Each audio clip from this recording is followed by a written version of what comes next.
Hemos llegado al final del trimestre, la lección número 13. Profesor Mesa, bienvenido. Gracias, pastor. Emocionado por concluir esta travesía a través del Génesis. Muy apasionante, muy interesante lo que hemos reflexionado durante 13 ocasiones. Y ahora el título de la lección número 13, Israel En Egipto. en Egipto. Bueno, llegamos al final, hemos utilizado algunos recursos visibles, la bitácora, el versículo de memoria, profesor Mesa. Sí, dos elementos, pastor, que no quisiéramos que se quedaran hasta este trimestre. Que tuviéramos la oportunidad de continuar memorizando nuestros textos. Ese es un recurso didáctico que el mismo Dios lo dejó escrito.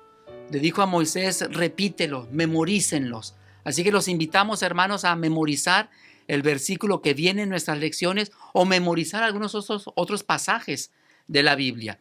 Y número 2, pastor, en lugar de una bitácora, vamos a decir, si pudiéramos conseguir una libreta donde llevemos nuestras anotaciones personales, nuestros hallazgos, nuestras reflexiones, nuestras decisiones, porque en algún momento podemos volver a ellas y reafirmar esa decisión que hemos hecho en nuestra vida. Dos elementos que no queremos que se queden guardados en un cajón, sino que sigamos utilizando la memorización de textos y escribir nuestras reflexiones.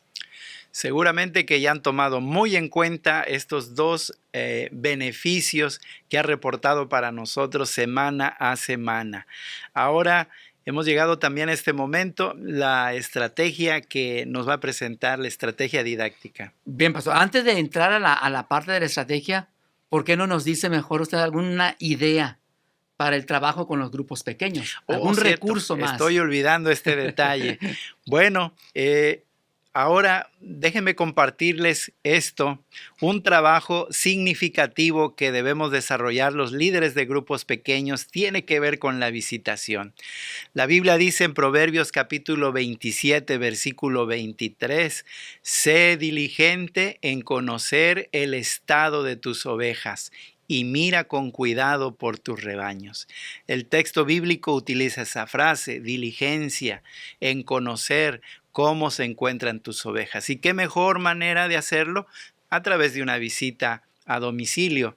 Ahí aparecen en pantalla algunos de los beneficios de realizar una visita de cortesía, una visita pastoral. Nos permite hacer amigos, nos permite conocer de cerca las necesidades, en este caso particular, de nuestros alumnos. Nos permite también ofrecer un apoyo espiritual para los mismos y obviamente reporta fortaleza espiritual, en este caso también para quien la realiza. Me gusta esto porque después de hacer una visita, profesor Mesa, creo que el inmediato beneficiado es uno mismo.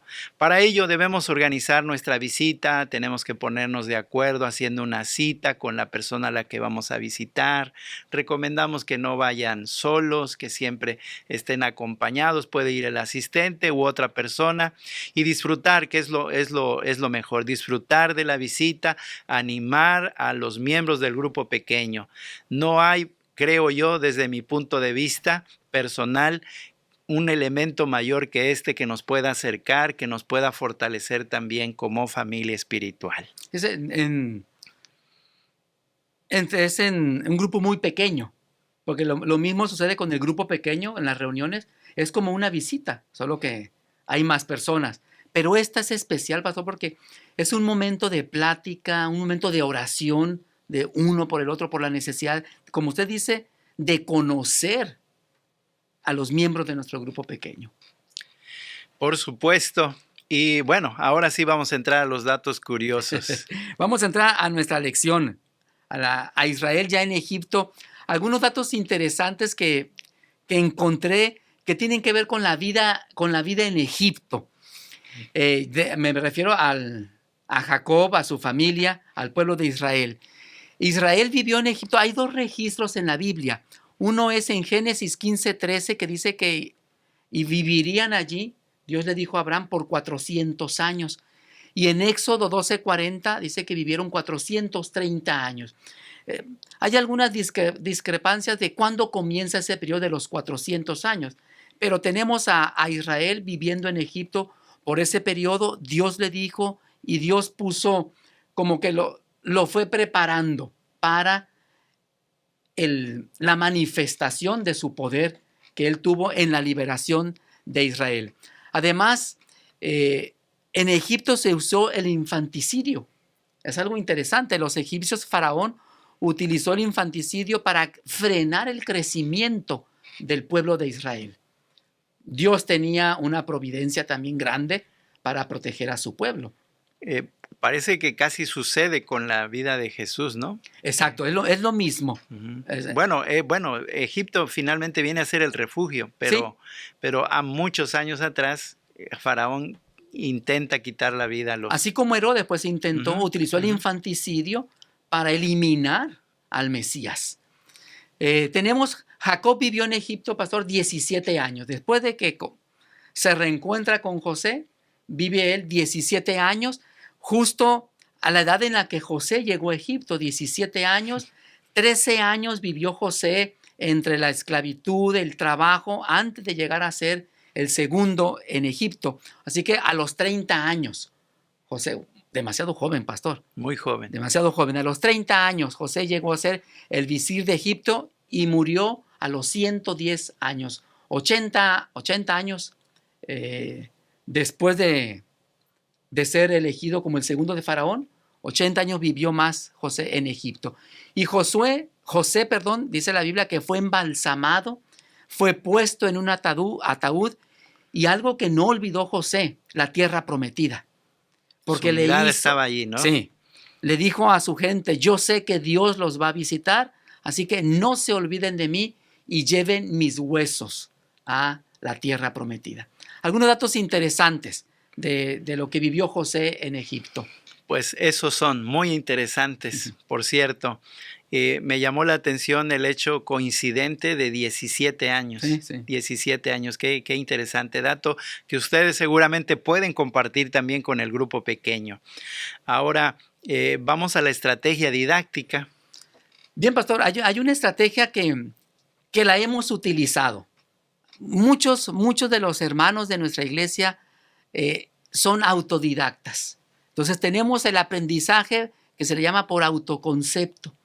Yo me siento, veo, estoy estudiando, digo, salvación. ¿Qué significaba para el pueblo de Israel la salvación? Y me pongo a investigar. Ese es el aprendizaje por autoconcepto. Es la autoerudición. Yo solo me preparo. Y yo creo que nosotros como maestros de escuela sabática, como líderes de grupos pequeños, impulsamos, promovemos el autoaprendizaje. Siempre hay elementos que destacan en la Biblia, términos, palabras, lugares, por ejemplo, hoy que nos habló de Egipto, ¿no? Y podemos profundizar. A eso refiere, entonces. A eso se refiere, pastor, que nosotros dediquemos tiempo a aprender por nosotros mismos. Y yo creo que como adventistas tenemos mucho material para dedicarnos al estudio y profundizar en cualquiera de los temas que nosotros estemos estudiando. Así que esta es una estrategia que utilizamos y que podemos explotar en nuestros grupos pequeños. Lindo pensamiento. Hablemos ahora de lo que estudiamos esta semana, Israel en Egipto. Analicemos en la brevedad posible el tema general de la lección. Finalmente, circunstancialmente, Dios permite por su providencia que Jacob vaya a Egipto, pero parece que tiene una duda. Jacob, ¿Voy o no voy? Sí, él está consciente por lo que ha sucedido en tiempo pasado con sus ancestros. No les ha ido bien, nada bien en Egipto. Por eso tiene la idea mejor de preguntar a su Dios, y Dios se aparece en un sueño. Me gusta que Dios en esa aparición le ofrece frases muy significativas. No temas, es la mayor. Yo descenderé contigo, yo te voy a hacer volver. Frases que denotan esperanza, denotan confianza y mucha seguridad. No temas por tu familia, parece que Dios está diciendo esto, porque 70 personas fueron contadas específicamente para llegar hasta Egipto. Y Dios dice, van a ser una nación, aunque son 70, te parece que son pocas, pero voy a ser una nación grande. Dios cumplirá su promesa, no temas por tu futuro. Ya lo mencionaba usted, 17 años le prolongó Dios la vida a Jacob y pudo mirar todavía a varios de sus nietos ahí desarrollarse y al mismo José disfrutarlo todavía. No temas por tu fe, vas a vivir en un lugar seguro. Una preocupación natural en la vida de Jacob seguramente era esto. ¿Dónde puedo practicar mi fe? ¿Dónde puedo servir a Dios? ¿Dónde le puedo honrar mejor? Y se escogió la tierra de Gosén, que de paso los conocedores dicen que es una tierra fértil, una tierra productiva y que le permitía tener paz, alejada del bullicio, alejada de otros elementos que podían perturbar exactamente eso, su fe. No temas por tu destino, Dios le asegura que va a volver. Y yo no sé, pastor, si usted hubiera sido Jacob, con estas palabras de Dios, ¿cómo hubiera descendido? Pero Jacob descendió tranquilo, o sea, con la preocupación de que lo primero, voy a vivir, lo segundo, voy a estar seguro en este lugar, y lo tercero, Dios me va a traer de regreso. Considero que también el hecho de mirar a su hijo, creo que era un sentimiento, todo esto es fabuloso, pero muy humanamente había ese sentimiento de reencontrarse con su hijo. Cuando vio, imagino, los carros de Egipto, dice el autor de la lección que eso le aseguró que venía de parte de Dios. Que si era José el que venía por él, ¿verdad? ¿Y cómo vivieron, pastor? ¿Cómo fue la vida de ellos en esta tierra ajena?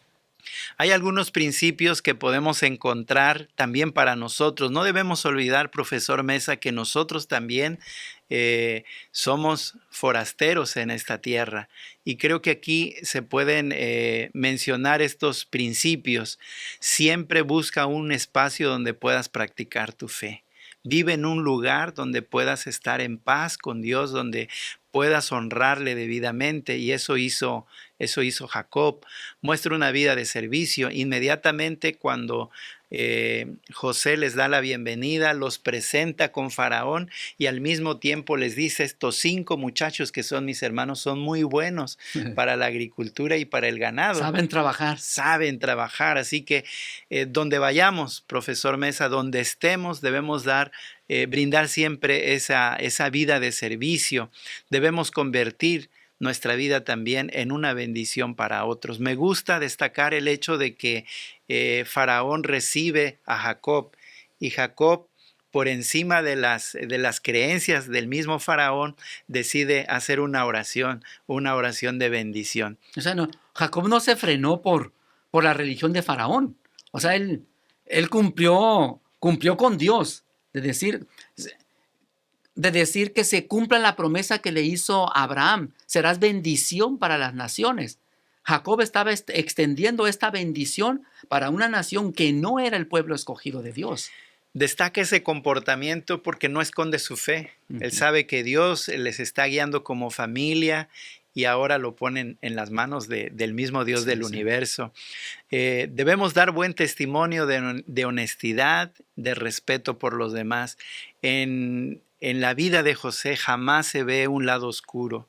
Él era un administrador, tenía acceso a dineros, tenía acceso a muchos otros recursos. Sin embargo, jamás vemos que el dinero se desvía para el Banco de Suiza, para otras regiones. Él dice, me gusta esto que dice la Biblia, todo fue para la casa de Faraón. Es decir, nada, no habría ni siquiera en esas situaciones algo que se le pudiera cuestionar a la vida de José. Y por supuesto que José está agradecido profundamente por Faraón, de ahí su lealtad, su fidelidad también a su gobernante, y creo que nosotros pudiéramos hacer lo mismo. Debemos orar, de hecho el apóstol dice que debemos por nuestros dirigentes, gobernantes, exactamente. Bonitos principios, pastor, de la vida de Israel como pueblo. Ya era una familia grande allí en Egipto, pero hay algo interesante en la lección. Vemos a un Jacob, a un Israel, bendiciendo a nietos, dándole la bendición a sus hijos. Cuéntenos un poquito, pastor, de esta parte en la vida de Jacob. Naturalmente viene a la mente, bueno, tenía muchos nietos, pero ¿por qué a estos dos en particular, los hijos de José, a Manasés y Efraín? Considero que es un reconocimiento en primer lugar a José, un reconocimiento de gratitud. Están allí por la voluntad de Dios, pero también por el buen accionar de José. Y Jacob no pasa por alto ese detalle. Esos dos muchachos iban a ser significativos en la vida de los demás. Jacob está interesado en mantener la línea de pacto con Dios y identifica que esos dos muchachos, particularmente Efraín, puede seguir la línea. Curiosamente, más tarde Efraín, dice la escritura en el libro de Oseas, es dado a los ídolos y finalmente se extravía, pierde el camino. Pero estos dos muchachos iban a sustituir también a las tribus. Leví, y se menciona el otro, Rubén, no reciben del todo la bendición del Padre, o bueno, la reciben de manera muy corta porque su comportamiento no ha sido el mejor. Entonces estos muchachos calzan perfectamente para cumplir el propósito de Dios. Muy bien, pastor. Me llama la atención esta parte, ¿no? De cuando Jacob bendice a Efraín y Manasés, yo siempre contemplaba, bueno, ¿cuántas tribus tenía? Eran 12 tribus.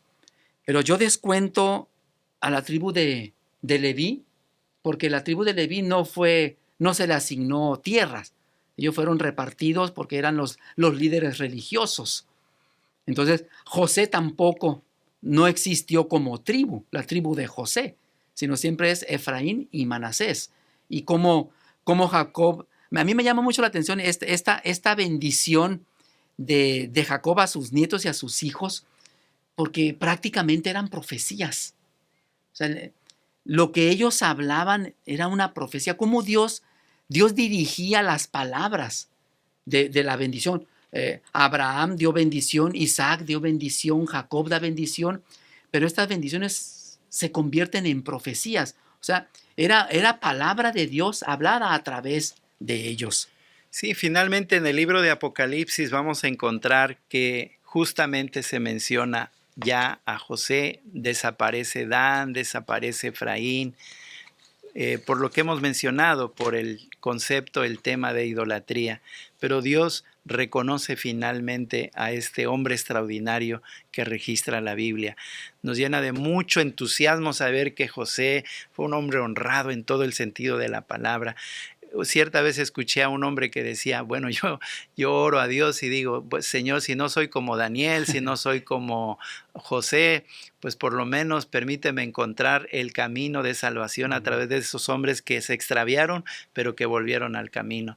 Pero deja una estela de belleza la vida de este personaje. Y ahora Jacob, en sus últimos días, sus últimos minutos de vida, va a ocupar un tiempo también significativo para ofrecer bendición al resto de su familia. Conoce perfectamente a sus hijos, así que de manera especial se va a dirigir a cada uno de ellos. Llama eso poderosamente mi atención porque fue detenidamente analizando el comportamiento de ellos, pero no se queda con esto. Finalmente, en medio de ese capítulo oscuro para algunos de ellos, ofrece siempre un mensaje de esperanza, un mensaje de bendición. Son expresiones de lo que el temperamento y el carácter de sus hijos iban a generar. Y el autor de la lección dedica un poco de tiempo a Judá. Judá iba a prevalecer, iba a sobresalir, porque de esa línea iba a venir el Redentor de este mundo, el Mesías, el Hijo de Dios.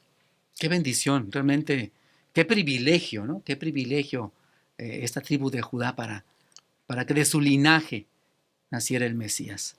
Sí, es muy interesante descubrir esto. Somos peregrinos en Egipto, somos peregrinos en esta tierra y 3 eventos llenos de esperanza, profesor Mesa, que están ahora en pantalla apareciendo y podría quizá hablarnos del primero. Israel llegará a la tierra prometida. Dios a todos, desde que comenzó su promesa inicial era darles una tierra, era con Abraham, con Isaac, con Jacob, con el pueblo. Esa fue su principal promesa. Jacob cuando muere, no te preocupes, te voy a regresar. Y Jacob cuando muere le dice a sus hijos, llévenme a mi tierra. Eso nos da a nosotros la esperanza de que nuestra vida en esta tierra también es pasajera. Hay una tierra que nos está esperando, Amén. Una tierra prometida, primero en el reino de los cielos y luego en este lugar transformado esta tierra. Entonces, esa parte no se pierde, pastor, en todo el hilo del Génesis. No se pierde que nuestro lugar no es aquí. Tenemos un lugar especial para nosotros como hijos de Dios. Por la gracia de Dios. Y el segundo mensaje lleno de esperanza es esto, que el Señor transforma el mal en bien. Después de la muerte de José, los hermanos quedan aturdidos con la idea, con el pensamiento de que puede generarse también por allí actos difíciles, ¿no? ¿Cómo están quedando desamparados, están quedando solos? Sin embargo, nos deja una nota especial. Y el tercer mensaje, profesor Mesa. El tercero, pastor, la esperanza de que Dios salve a la humanidad. Porque cuando José muere, le dijo a sus hermanos, yo sé que Dios nos va a visitar y nos va a llevar. O sea, José murió con esa esperanza. No le tocó ver el regreso a la tierra de Canaán. Entonces, este evento nos llena de esperanza, ¿no? De que Dios nos va a volver a una tierra prometida. Lindo. ¿Con qué podemos quedarnos en esta lección? ¿Cómo podemos aplicarla? Hay algo para mí interesante en esta lección es no olvides que solo estás viviendo como peregrino en esta tierra. Nuestro verdadero hogar es el cielo. Es algo que yo con eso me quedaría. No sé usted con qué. Bueno, en segundo término, pues Dios conoce el futuro. Nuestro futuro es brillante. Me gusta que justamente pasó con José, pasó con sus hermanos. Tenemos un futuro que nos aguarda brillante. Esto, como usted lo ha dicho, también es pasajero, es temporal, pero nuestro verdadero hogar nos aguarda, pero el futuro que el Señor nos presenta también es extraordinario. Tal vez nuestro vivir en esta tierra ha sido difícil, ha sido tormentoso, porque en realidad hemos pasado ciertamente por capítulos seguramente también oscuros, pero me quedo con ello, que tenemos un futuro Amén. Brillante en la eternidad, acompañados por el príncipe de la vida. Amén. Así que, queridos amigos, llegamos al final del trimestre y llegamos también al final de esta lección. Nos estaremos ya preparando, tendremos algunas sorpresas, profesor Mesa. Pues eso esperamos, pastor. Con la ayuda de Dios esperamos algo nuevo también el próximo trimestre. Les animamos en el favor del Señor, en su misericordia, para que todos los días puedan estudiar la palabra del Señor, estén acompañados de la guía de la escuela sabática. Profesor Mesa, qué grato haber compartido este trimestre con usted y seguramente que nos vamos a ver en el próximo trimestre. Igualmente, pastor, fue un privilegio también con los hermanos de iglesia estar en este espacio muy interesante y que Dios nos ayude a mantenernos fieles y firmes en su palabra. Hasta la próxima, queridos amigos.